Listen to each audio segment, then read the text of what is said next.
রাসূলুল্লাহ দেখতে পাই তোমার ওই ঘাড়ে একজন বসা একজন বৃদ্ধা মহিলা। বলো বলো এই মহিলাটিকে বাবা তুমি এমন করে কাঁধে করে রেখে দিয়েছ। আল্লাহর নবীকে বলেছিলেন, আল্লাহর রাসূলকে বলেছিলেন, ইয়া রাসূলুল্লাহ ইয়া হাবিবাল্লাহ হুজুর বিয়াদবি মাফ করুন, ইনি আমার অন্য কেহ নয়, ইনি হলেন আমার জনম দুঃখিনী গর্ভধারিণী আম্মা জান। ইনি হলেন আমার মা। আল্লাহর নবী বলেছেন তোমার মাকে এইভাবে কাঁধে করে নিয়ে তুমি এসেছো। ইয়া রাসূলুল্লাহ আমি যেখানে যাই আমার মাকে আমি সঙ্গে করে নিয়ে যাই, কেননা আমার মা জীর্ণ শীর্ণ হয়ে গেছে, না জানি আমার বাড়িতে কেউ নাই, আমি যুবক আমি অন্য কোনো জায়গায় যাই আমার মা কি কোনো কষ্ট হয়, কোনো ক্ষতি হয়, এই জন্য আমি যেখানে যাই আমার মাকে আমি সঙ্গে করে নিয়ে যাই। বলুন সুবহানাল্লাহ। আল্লাহ খুশি হয়ে গেলেন, সন্তুষ্ট হয়ে গেলেন। ওই সময় আমার নবীকে বলেছিলেন, ইয়া রাসূলুল্লাহ ইয়া হাবিবাল্লাহ হুজুর বিয়াদবি মাফ করুন, আমি একটি কথা আপনাকে বলবো, হুজুর আপনি একটুখানি কি শুনবেন? আমার নবী বলেছিলেন, বাবা বলো কি কথা তুমি আমাকে শোনাতে চাও? ওই সময় বলেছে, ইয়া রাসূলুল্লাহ ইয়া হাবিবাল্লাহ হুজুর আমার এই গর্ভধারিণী মাকে নিয়ে আমি যেখানে যাই সেখানে সঙ্গে করে নিয়ে যাই। আমি কাবা তওয়াফ করেছি, আমার মাকে খাড়ে করে নিয়ে কাঁধে করে নিয়ে আমি আমার মাকে কাবা শরীফ তওয়াফ করিয়েছি, সাফা মারওয়া সাই করিয়েছি। ইয়া রাসূলুল্লাহ ইয়া হাবিবাল্লাহ হুজুর আমি আমার আম্মাকে হুজুর আমি হজকে সম্পূর্ণভাবে কাঁধে করে নিয়ে আমার মায়ের হজটাকে আমি সম্পূর্ণ করেছি। ইয়া রাসূলুল্লাহ ইয়া হাবিবাল্লাহ হুজুর বিয়াদবি মাফ করুন, আমি আমার মায়ের হকটাকে আদায় করতে পেরেছি।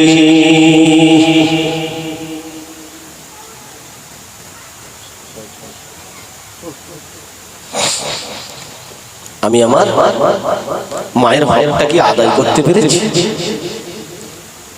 যুবক সাহাবী যখন এমন কথা বলল আমার নবী মুস্কে হাসলেন। আল্লাহ নবী বলেছিলেন, এ বাবা সাহাবী তুমি আমাকে কি কথা শোনাতে লাগলে? এ যুবক শুনে রেখে দাও, তুমি তোমার মাকে হজ সম্পন্ন করিয়েছো, কাঁধে করে নিয়ে খাড়ে করে নিয়ে সাফা মারওয়া সাই করিয়েছো, কাবা তওয়াফ করিয়েছো, সাফা মারওয়া সাই করিয়েছো, হজ সম্পন্ন করেছো। তোমার মাকে তুমি যদি এইভাবে সারাটা জীবন যদি তুমি এইভাবে খিদমত করো, এ সাহাবী শুনে রেখে দাও, আমি নবী তোমাকে জানিয়ে দিলাম তোমার মায়ের হকের কথা তুমি আমাকে শোনাতে লেগেছো। আমি রাসূলুল্লাহ জানিয়ে দিলাম তুমি তোমার আম্মা জানের যে দুধ পান করেছিলে আমি নবী জানিয়ে দিলাম, আমি রাসূলুল্লাহ জানিয়ে দিলাম তুমি তোমার শরীরের চামড়াটাকে যদি ছাড়িয়ে নিয়ে তুমি তোমার শরীরের চামড়াটাকে ছাড়িয়ে নিয়ে যদি তুমি জুতা তৈরি করে তোমার আম্মা জানের কদমে যদি পরিয়ে দাও, এ বাবা ছেলে শুনে রেখে দাও, তোমার আম্মা জানের এক ফোঁটা দুধের ঋণ তুমি পরিশোধ করতে পারবে না।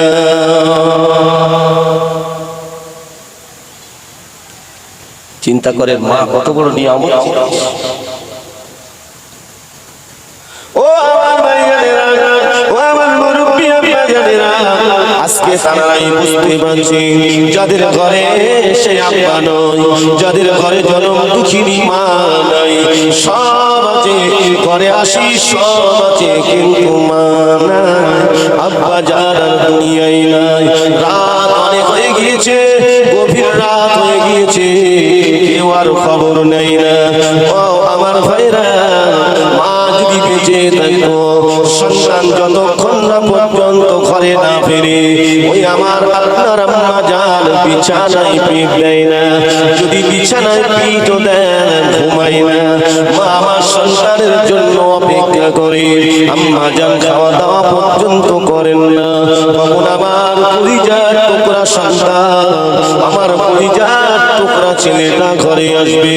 যতক্ষণ না পর্যন্ত আমার কলিজার টুকরা ঘরে না আসবে, আমি মা কিভাবে ঘুমাতে পারি? কিভাবে ঘুমাতে পারে? এই খবর আর কে নেবে? তাই যাদের আছে এই নিয়ামত, শুকরিয়া আদায় করুন আল্লাহর দরবারে। সেই আব্বা মায়ের কথা অনুযায়ী চলুন। আমরা যারা বাবা হয়েছি, আমাদেরও কিছু দায়িত্ব আছে বাবা। নিজে নামাজি হতে হবে, নিজে নামাজি হতে হবে, নিজে কোরআন পড়নেওয়ালা হতে হবে, শরীয়ত মোতাবেক চলতে হবে, এবং আপনার আমার সন্তানদেরকে সেই নামাজ শিক্ষা দিতে হবে। আপনার আমার সন্তানদেরকে বাবা এই দিন শিক্ষা দিতে হবে।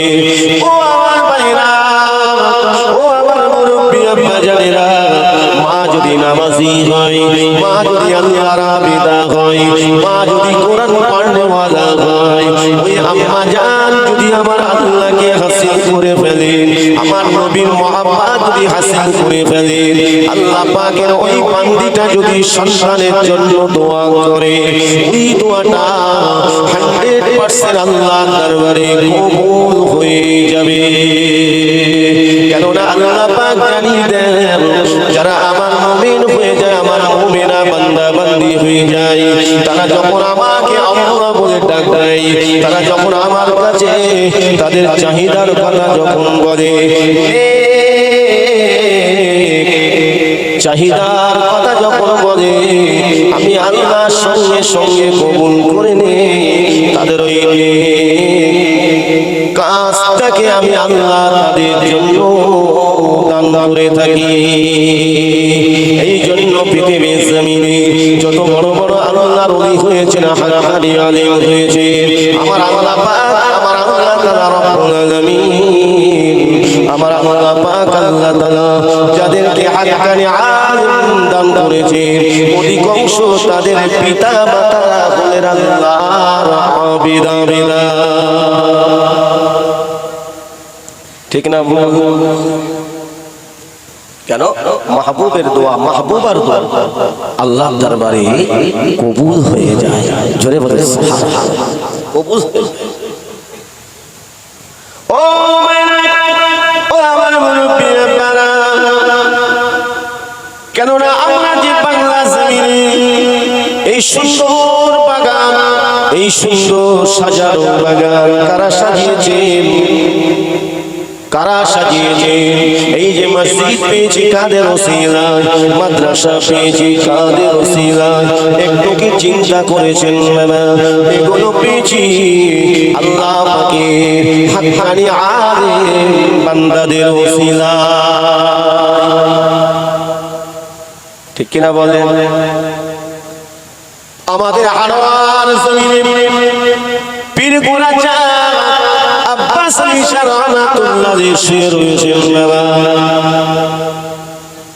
এ আমার ভাইরা, বাইশাউলিয়ার মধ্যে ইনি ছিলেন প্রধানতম, ইনি ছিলেন হিট। কেননা বাইশাউলিয়া এই বাংলা জমিনে চতুর্দিকে বাবা আল্লাহ দ্বীন ইসলামকে প্রচার করে আল্লাহকে সাড়া দিয়ে চলে গেছেন আমাদের পীর গোরাচা আব্বাস আলী শাহ রাহমাতুল্লাহ, যিনি আমাদের হারোয়ার জমিনে শুয়ে আছেন। এই আমার ভাইরা, আল্লাহর দ্বীনকে প্রতিষ্ঠিত করার জন্য, শরিয়াতের কথা, ইসলামের কথা, কোরআনের কথা জগতের বুকে প্রচার করার জন্য তাদের কত কষ্ট পেতে হয়েছিল জানেন? কেননা দুনিয়াদারি জালিমগুলো ঈমানওয়ালাদের উপরে আঘাত করে। ঠিক না বলেন? এ আমার ভাই জানেরা, আমার মুরব্বি আব্বা জানেরা, সে হারোয়ার পীর গোরাচা আব্বাস আলী শাহ রাহমাতুল্লাহ আলাইহি, যিনি হারোয়ার জমিনে শুয়ে আছেন, এই বাংলা জমিনে কোরআনের বাণী প্রচার করেছিলেন, আল্লাহ ইসলামের বাণীটা প্রচার করেছিলেন। ওনাদের ওসিলায় আজ আমরা কোরআন পেয়েছি, নামাজ পেয়েছি, দ্বীন শরিয়ত পেয়েছি। অস্বীকার করতে পারে? ভাই শাওলিয়ার মধ্যে এক দিন শাহ রহমাতুল্লাহ কাজীপাড়া জমিনে শুনেছে এক একজন এক একটা এলাকায় আল্লাহ একত্ববাদকে শান্তির বাণীটাকে মানুষের কাছে পৌঁছে দিয়েছে। বলুন এইভাবে যুগে যুগে আল্লাহ পাকের হাক্কানি আলেম এই দিনের বাণীটা প্রচার করেছে। এ মুসলমানেরা, এ বাংলার মানুষেরা, এ নবী পাকের উম্মত উম্মতিরা, বোঝার চেষ্টা করবেন আমাদের ফুরফুরা শরীফের জমিনে শুয়ে আছে আল্লাহ পাক রব্বুল আলামিন জানাকে শুধু হাক্কানি আলেমের দরজা দান করেননি। আমার আল্লাহ পাক রব্বুল আলামিন, আমার আল্লাহ তাআলা রব্বুল আলামিন, আমার আল্লাহ পাক ফুরফুরার পীর আবু বকর হুজুর রহমাতুল্লাহ আলাইহি আমার আল্লাহ পাক জামানার মুজাদ্দিদ বানিয়ে দিয়েছিলেন। মুজাদ্দিদ মানে হলো সংস্কারক, যুগ সংস্কারক। এই বাংলা জমিনে আমার ভাইরা গ্রামে গ্রামে পাড়ায় মহল্লায় মহল্লায় আল্লাহ দ্বীন শরীয়তের বাণী পৌঁছে দিয়েছিলেন। সেই তানাদের সাজানো বাগান আজকে যদি আমি সেই বাগানটাকে ক্ষতি করি, নষ্ট করি, তা আমার আল্লাহ আমাদের ছেড়ে দেবে? দেবেন কি? দেবেন না। রাসূলের উম্মত যিনি কলকাতার মালিক তাআলার জমিনে শুয়ে রয়েছে, এ আমার ভাইরা, এ আমার মুরব্বি বাজারেরা, কলকাতার মালিক তাআলার জমিনে শুয়ে আছে সুফি ফতেহ আলী ওয়াইসি রহমাতুল্লাহ আলাইহি। আমার দাদা হুজুর কিবলার পীর ছিলেন, ঠিক কিনা? সুফি ফতেহ আলী ওয়াইসি রহমাতুল্লাহ আলাইহি তার অনেক খলিফা, অনেক মুরিদ। বাবা সুফি ফতেহ আলী ওয়াইসি হুজুরের প্রধানতম খলিফা হলেন ফুরফুরার পীর আবু বকর দাদা হুজুর পীর কিবলা রহমাতুল্লাহ আলাইহি। কেননা বাবা আমার দাদা হুজুর কিবলা তিনি তো বড় মুফাসসির মুহাদ্দিস ছিলেন, তিনি তো বড় আলিম ছিলেন, কিন্তু ইলমে তাসাউফ মারিফা আমার আল্লাহকে খুঁজে পাওয়ার জন্য, আল্লাহকে হাসিল করার জন্য তিনি সুফি ফতেহ আলী ওয়াইসি হুজুরের কাছে বায়াত হয়েছিলেন। হাক্কানি আলেম আল্লাহ পাক তারা কি কবুল করবেন? শুধু ইলম অর্জন করলে হবে না, ইলমে জাহিরি অর্জন করলে হবে না। ওই ইলমটা যদি আল্লাহর রাস্তায় ব্যয় না হয়, ওই ইলমের ওসিলায় যদি আমি আল্লাহকে খুঁজে না পাই, যত বড়ই মুহাদ্দিস, যত বড়ই মুফাসসির হই না কেন, জগতের মানুষ বড় মুহাদ্দিস বলে ডাকুক না কেন, যদি আমি আপনি আল্লাহকে খুঁজে না পাই তাহলে কিন্তু বেকার, ওই আমল কোনো কাজে হবে না। দাদা হুজুর কেবল শিক্ষা কম ছিল না, কিন্তু ফতেহ আলী ওয়াইসি হুজুরের কাছে বায়াত তিনি আমার আল্লাহকে খুঁজে পেলেন। আমার আল্লাহ এমন ভাবে কবুল করে নিলেন, শুধু ওলির দরজা দিলেন না, জামানার মুজাদ্দিদ বানিয়ে দিলেন। ও তাহলে এখানে বুঝতে হবে আমার দাদা হুজুর কিবলার ভিতটা ছিল সবসময় ঠিক কিনা বলে। তার মা ছিলেন আল্লাহর আবিদা, তার আব্বা জান ছিলেন আল্লাহ পাকের মাহবুব। জোরে বলুন সুবহানাল্লাহ। এইভাবে বংশ পরস্পর হযরত আবু বকর সিদ্দিক রাদিয়াল্লাহু তাআলা আনহু হুজুরের বংশধর। ও আমার ভাইয়েরা, হযরত আবু বকর হুজুর থেকে নিয়ে পরস্পর আমার আল্লাহ পাকের মাহবুব। জোরে বলুন সুবহানাল্লাহ। এ আমার ভাইয়েরা, এই যে আমি আপনাদের বলছি বাবা, আব্বা মা যদি ইমানওয়ালা হয়, আব্বা মা যদি নামাজি হয়, আব্বা মায়ের ভিতরে যদি কোরআনের জ্ঞান থাকে, যদি কোরআন পড়নেওয়ালা হয়, ওই আব্বা মা ছোট বাচ্চাকে যদি ছোট থেকে কোরআন শিক্ষা দেয়, নামাজ শিক্ষা দেয়, ইলমে দ্বীন শিক্ষা দেয়, শরীয়তের শিক্ষা যদি দেয়, অবশ্যই আমার আল্লাহ পাক, আমার আল্লাহ তাআলা কবুল করে নেবে। মুসলমান ছেলেরা, যুবকেরা,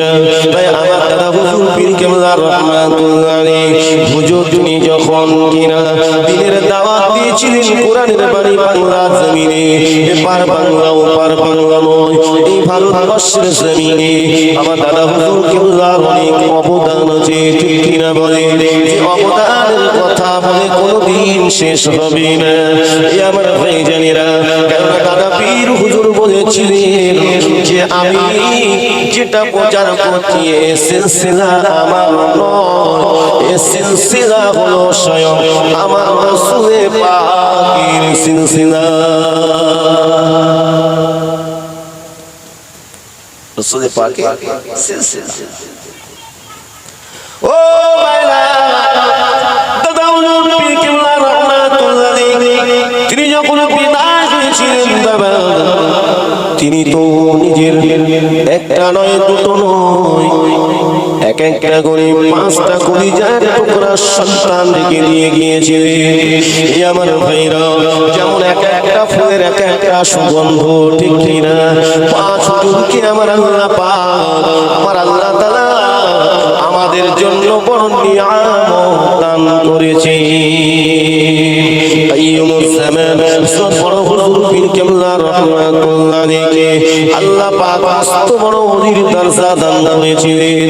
এ আমার ভাইজানেরা, মুফতি আযম মুসা হুজুর পীর কেবলা রাহমাতুল্লাহ আলাইহি আমার আল্লাহ যেমন ইলমি জাহিরি শিক্ষা আল্লাহ দান করেছিলেন, তদ্রূপ ইলমি বাতিনি মারিফাত আল্লাহ দান করেছিলেন। কেননা স্বয়ং বড় হুজুর কেবলা মিসলাহুল সাল্লাল্লাহু হুজুর ছোট হুজুর পীর কেবলা রাহমাতুল্লাহি আলাইহি আজমাইন গণেদের আব্বা জান যেমন আমার দাদা হুজুর কেবলা রাহমাতুল্লাহ আলাইহি তদ্রূপ পীর ইলমে মারিফাতের উস্তাদ ছিলেন। আমার দাদা হুজুর কেবলা ইলমে তাসাউফ মারিফাতের উস্তাদ ছিলেন। আব্বাজান আবার জামানার নসাদ কেমন বাপ পেলেন বাবা। আল্লাহ পাক দাদা হুজুর কেবলার এক এক আওলাদ, এক এক সন্তান আল্লাহ এক একটা নিয়ামত দান করেছে।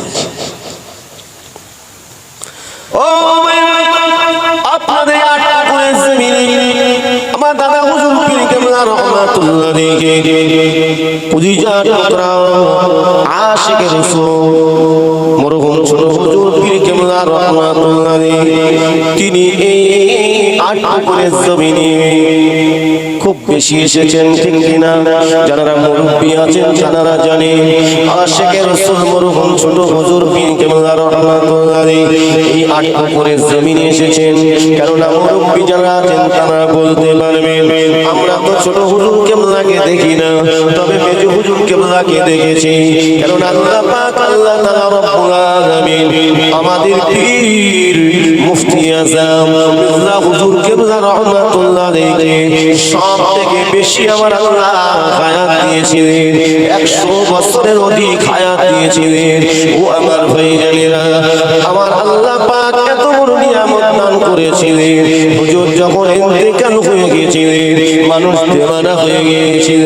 হুজুরের মহব্বতে হুজুরের জানাজা 1 লক্ষ 2 লক্ষ নয়। এ আমার ভাইজানেরা, 2002 সালে শাবান মাসে ইসলাম হুজুর পীর কেবলা রাহমাতুল্লাহ আলাইহি আমার আল্লাহর ডাকে সাড়া দিয়ে চলে গিয়েছিলেন। জানারা জানাজায় হাজির হয়েছিলেন। 1 লক্ষ 2 লক্ষ নয়, খবরে চ্যানেলে প্রচার করা হয়েছিল। কেউ বলেছে 40 থেকে 50 লক্ষ, কেউ বলেছেন 50 থেকে 60 লক্ষ মানুষ ফুরফুরা জমিনে আমার মির্জা হুজুর কেবলার জানাজায় শরীক হয়েছিলেন। এটা হলো বড় নিয়ামত। সেই ফুরফুরা জমিরা আছে আমার দাদা হুজুর কেবলার আলাউলাদের আছে। এই আমার ভাইজানেরা, আমার দাদা হুজুর কেবলা বলেছেন এই সিলসিলা আমি আবু বকর জানিয়ে দিলাম কিয়ামত পর্যন্ত জারি থাকবে।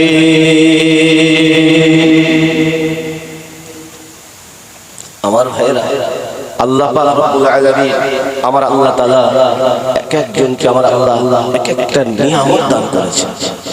এমনি হয়েছে না, জোরে বলে সাধনা করতে, ঠিক কিনা বলে?